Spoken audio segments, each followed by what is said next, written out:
ಮತ್ತು ಪೈರು ಎಲ್ಲ ಬೇರೆ ಪೈರು ಸಹ ತಂದ್ರೆ ಈ ಸೋಸ್ಬೇಕಿತ್ತು. ನಾನು ಈ ಸಹ ಒಂದು ಫೈರ್ ಸೋಸಿಲ್ಲ. ನಾನು ಹೆಂಗಾಕಿ ಹಂಗೆ ಒಂದು ಫೈರ್ ಸೋಸಿಲ್ಲ. ನಾನು ಗ್ರಿಪ್ ಮಾಡಿದ್ದೀನಿ. ಎಲ್ಲ ಟ್ರಂಚಿಂಗ್ ಗೊಬ್ಬರ ಕೊಡ್ತೀನಿ. ಒಟ್ಟು ಟ್ರಂಚಿಂಗ್ 3 ಕೊಟ್ಟಿನಿ. ಒಂದು 20-21 ಗೊಬ್ಬರ ಕೊಟ್ಟಿನಿ ಅಷ್ಟೇ. ಒಂದು 4 ಫ್ರೈ ಮಾಡೀನಿ ಸರ್ ಅಷ್ಟೇ. 4 ಸ್ಪ್ರೇ 4 ಸಲ ಔಷಧಿ. ರೈತರು ಬೆಳಿಬೇಕು, ಚೆನ್ನಾಗಿ ಬೆಳಿಬೇಕು ಅಂದ್ರೆ ಸ್ಪ್ರೇ ಮಾಡಬೇಕು, ಫರ್ಟಿಲೈಸರ್ ಎಲ್ಲ ಮೇಂಟೈನ್ ಮಾಡಲೇಬೇಕು ಸರ್. ಊಟ ಇಲ್ದ್ರ ಪರವಾಗಿಲ್ಲ, ಇದ್ರ ಬಗ್ಗೆ ಸ್ವಲ್ಪ ಕಾಳಜಿ. ನಾನು ಇನ್ನೂ ತಿಂಡಿ ಮಾಡಿಲ್ಲ. 12 ಗಂಟೆ ಆಯಿತು, 5 ಗಂಟೆ ಕರೆಂಟ್ ಬಂದದ, ಇನ್ನೂ ನಾಷ್ಟ ಮಾಡಿಲ್ಲ.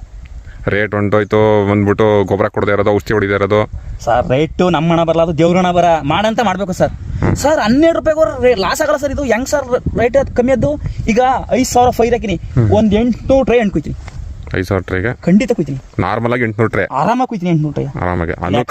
ಕಷ್ಟ ಬಿದ್ದು ಮಾಡಿದ್ರೆ ಇನ್ನೂ ಆರಾಮ್ಸೆ ಇನ್ನೂ ಜಾಸ್ತಿ ಕುಯ್ಬೋದು ಸರ್. ಇದೇ ಒಬ್ಬರು ಕಷ್ಟಪಟ್ಟಿರೋದು. ನಾನು ಇನ್ನೇನು ಕಷ್ಟಪಡಕ್ಕಾಗಲ್ಲ, ಆಗಲ್ಲ, ಕಷ್ಟ ಇದೆ. ಅಂದ್ರೆ ಸರ್ ಮಳೆಗಾಲದಲ್ಲಿ ಸರ್ ಇದೇನ ವ್ಯವಸಾಯನ ಮಳೆಗಾಲದಲ್ಲಿ ಮಾಡಿರ ಇನ್ನೂ ಡೆವಲಪ್ ಆಗಿರೋದು. ಸ್ವಲ್ಪ ಈಗ ಟೆಂಪರೇಚರ್ ಜಾಸ್ತಿ ಬಿಸ್ತಲ್ವಾ ಅಂದ್ರೂ ಸರ್ ಚೆನ್ನಾಗಿದೆ, ತೊಂದರೆ ಇಲ್ಲ.